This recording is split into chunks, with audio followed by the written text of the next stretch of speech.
Creamy Cucumber Avocado Soup Recipe. Avocados were first used by the Aztecs and since have been highly sought after for their health benefits. Avocados are high in healthy mono-unsaturated fats such as oleic acid.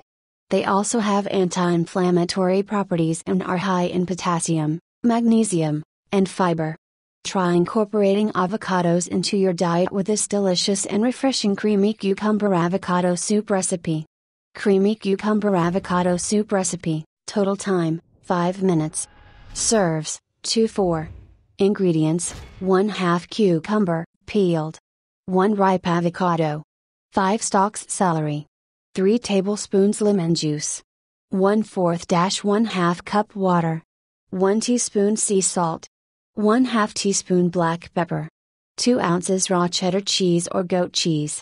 Directions: 1. Blend all ingredients, except the cheese, together in a high-powered blender. 2. Serve chilled with cheese.